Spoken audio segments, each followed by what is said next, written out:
గౌరవ సభ్యులు జీవన్ రెడ్డి గారు.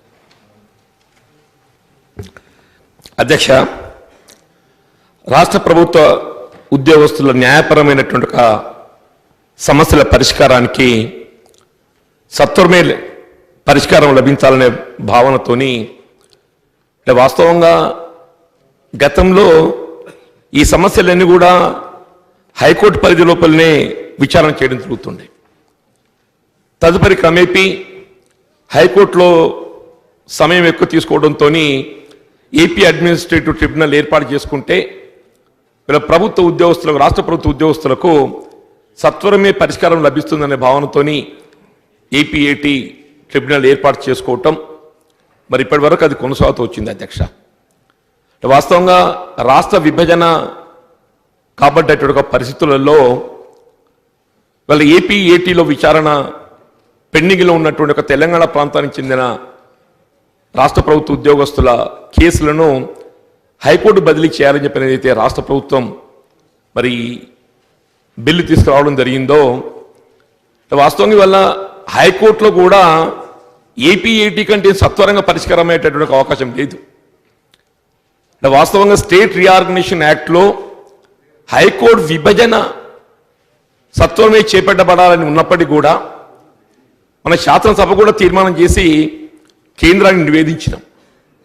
గౌరవ పార్లమెంట్ సభ్యులే కానీ, కేంద్ర ప్రభుత్వమే కానీ, రాష్ట్ర ప్రభుత్వమే కానీ ఎప్పటికప్పుడు తెలంగాణ రాష్ట్రానికి ప్రత్యేక హైకోర్టు సత్వరమే ఏర్పాటు చేయడం జరుగుతుంది, చేయబడాలని మరి పేర్కొంటున్నప్పటికీ ఇంతవరకు ఏదైతుందో మరి తెలంగాణ హైకోర్టు ఎప్పుడు ఏర్పడబోతున్నది దానిపై ఏదైతుందో ఇంతవరకు ఏం స్పష్టత రాలేదు. అధ్యక్ష, ఇటువంటి పరిస్థితులలో ఇప్పుడు ఇక్కడ కేసెస్ పెండింగ్, అక్కడ కేసెస్ పెండింగ్, ఇక్కడ ఏపీఏటీ జాయింట్ ఆంధ్ర ప్రాంతంతో తెలంగాణ ప్రాంతానికి చెందినటువంటి కేసులన్నీ కూడా కలిసి మరి విచారణకు రావడం జరుగుతుంది. ఇవాళ హైకోర్టులో కూడా ఏదైతుందో ఆంధ్ర ప్రాంతం తెలంగాణ ప్రాంతానికి చెందినటువంటి కేసులన్నీ కూడా కలిసి విచారణకు వస్తున్నాయి. ఇంతవరకు అయితే మీరు తెలంగాణ హైకోర్టు విభజన మరి సత్వరమే ఏర్పాటు చేయడం జరగదో ఈ కేసులు అక్కడే పంపినా కానీ మళ్ళీ మొదటికి వస్తుంది.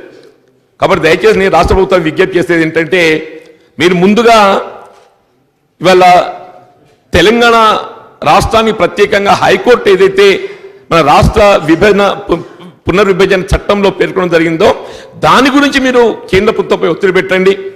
మరి ఈ మధ్యకాలంలో గౌరవ ముఖ్యమంత్రి గారు కూడా ప్రధానమంత్రి గారితో సాన్నిహిత్యం కూడా పెరిగినట్టు కనబడుతుంది. అధ్యక్ష, మరి ఈ పరిస్థితులలో మరి హైకోర్టు సత్వరమే మనం తెలంగాణ రాష్ట్రానికి ఏర్పాటు చేసుకోగలిగితే ఇటు ప్రభుత్వ ఉద్యోగస్తుల కేసుల పరిష్కారంతో పాటుగా మరి ఈ ప్రాంతంలో ఉండేటటువంటి న్యాయవాదులకే కానీ, కక్షిదారులకే కానీ సత్వరమే మరి వారికి పరిష్కారం లభించేటటువంటి అవకాశం వస్తుంది. కాబట్టి నేను గౌరవ మంత్రి గారికి ఇవాళ రాష్ట్ర హైకోర్టు ఏర్పాటు కొరకు కేంద్ర ప్రభుత్వంపై మరి ఒత్తిడి తెచ్చి సత్వరమే ఏర్పాటు చేసే విధంగా చర్యలు చేపట్టాలని కోరుతున్నాను. అధ్యక్ష.